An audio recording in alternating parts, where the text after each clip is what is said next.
I'm starting by cleansing the jar with incense smoke. I like to do this before I begin as a way of clearing the space and setting aside any energy I do not want to carry into this ritual. Next, I'm adding salt as the base. Salt is often used in spiritual practices as a symbol of cleansing, grounding, and protection.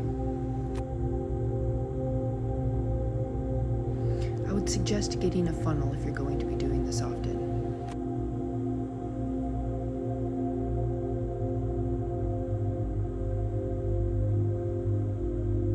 Here I'm adding obsidian. Obsidian is commonly associated with grounding, protection, and helping create a sense of emotional boundaries. Oh, I dropped one there, don't mind him. I'm moving slowly through this because the intention is part of the process. It is not about rushing to finish the jar or getting every step exactly right. I'm taking a moment with each ingredient, thinking about what it represents, and focusing on the kind of energy I want to invite. Okay, the next thing I'm going to add in my spell jar is clove. Clove is often used in protection-focused rituals and is associated with clearing away unwanted energy.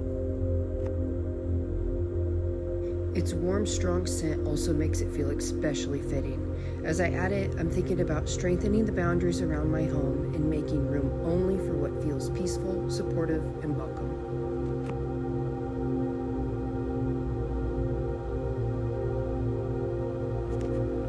Next, I'm adding rosemary. Rosemary has a long history of being used in cleansing, remembrance, and protective traditions. It is often associated with clearing away what feels heavy or stagnant and bringing a sense of clarity back into a space. And if you noticed, I'm not using my funnel here. The hole actually isn't big enough for every ingredient. Feel free to make things a little messy. That's all part of the process. Next is sage. Sage is often associated with cleansing and renewal, so I'm adding it with the intention of keeping the space calm and clear. Here I'm thinking about releasing stress, tension, and anything that's been weighing on my mind.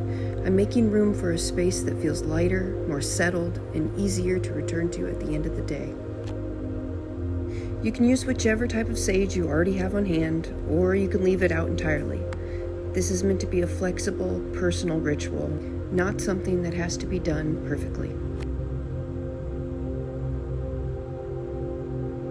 What protection jar would be complete without bay leaf? Bay leaves are often connected with wishes, intentions, and inviting positive energy into a space. You can write a word or a short intention on the leaf before adding it, but I'm leaving mine simple and focusing on the thought behind it instead.